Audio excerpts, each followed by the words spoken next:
Ah, yes, the Ottoman Empire.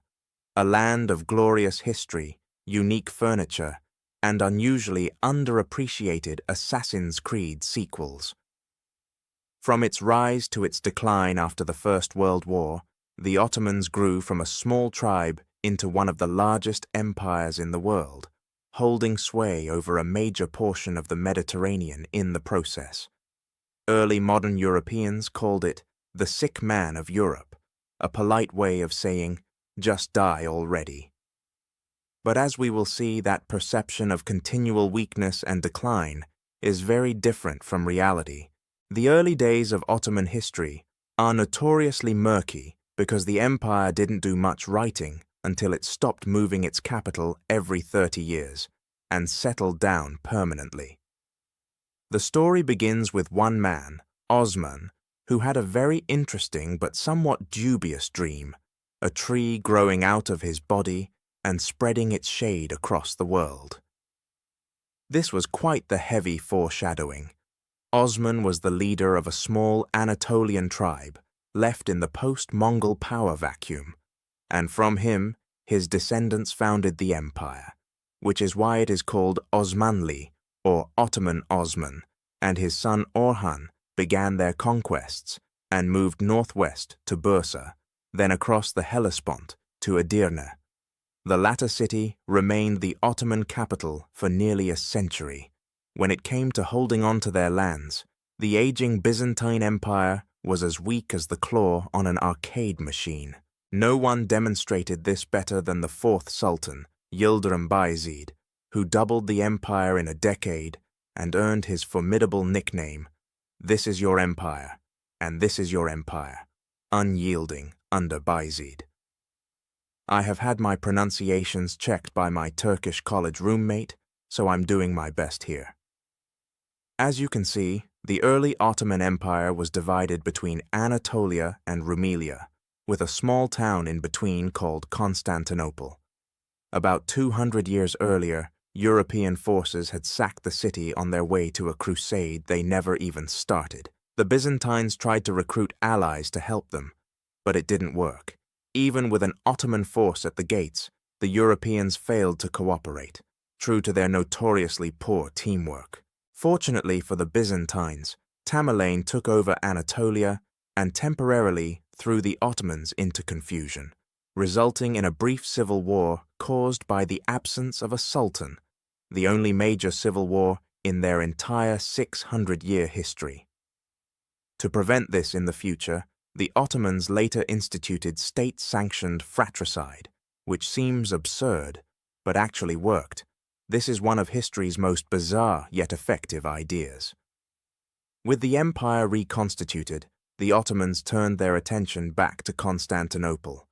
The city was not only the last non-Ottoman stronghold in their territory, but also a prize of immense religious and secular prestige. Sultan Mehmet II wanted the city to surrender peacefully, but when it didn't, he attacked with massive siege weapons and a 10-to-1 numerical advantage, making the historically impregnable city fall with apparent ease.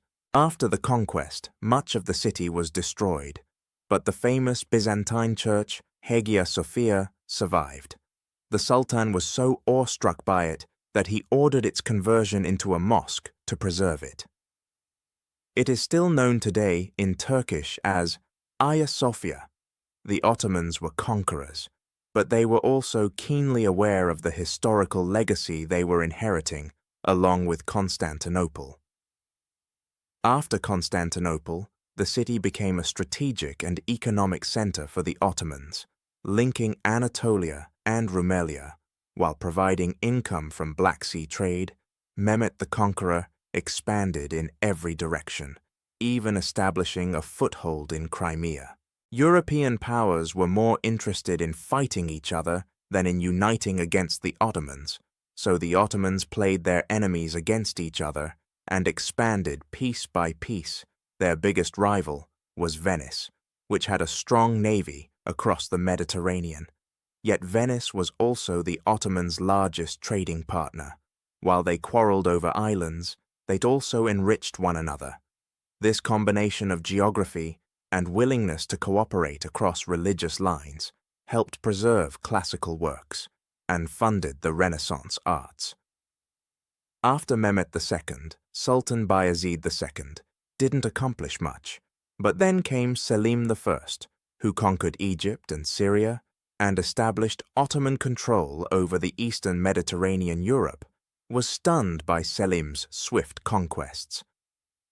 Meanwhile, Portugal had found a route to the Indian Ocean around Africa, creating an alternative to Ottoman-controlled Red Sea trade, forcing the Ottomans to focus on naval and trade policies. Then came Suleiman the Magnificent, who ruled from 1520 to 1566. He codified laws, went on 13 military campaigns, and Europe seemed convinced he was using cheat codes. He fixed trade agreements, secured a massive source of revenue for the empire, and ushered in a golden age of arts. Architect Mimar Sinan built stunning mosques whose design set the standard for centuries of Ottoman architecture. After Suleiman, the empire's period of conquest ended, and Europe inflicted a naval defeat on the Ottomans at the Battle of Lepanto. But since the European alliance dissolved immediately afterward, the Ottomans were able to keep their territories. For the next 2 centuries, the empire more or less chilled. In the early 1600s, Sultan Ahmed expanded the treasury to build the Blue Mosque, decorated with Persian turquoise stones. French traders were so impressed that the word turquoise came to refer to that bright blue color. Sultan Murad IV banned alcohol and coffee, then went out at night in disguise to catch lawbreakers, gleefully executing them when he revealed his identity. In the 1700s, Russia and Austria pushed on the northern Ottoman border, but internally the empire remained stable. A general apathy toward reforms, however, left the Ottomans half a century behind Europe in technology, scholarship, and military training. In the 1800s, their problems converged. France invaded Egypt, Britain followed, and Egypt became a semi-independent vassal. European powers helped Greek revolutionaries gain independence. In 1878, Russia seized half the Balkans.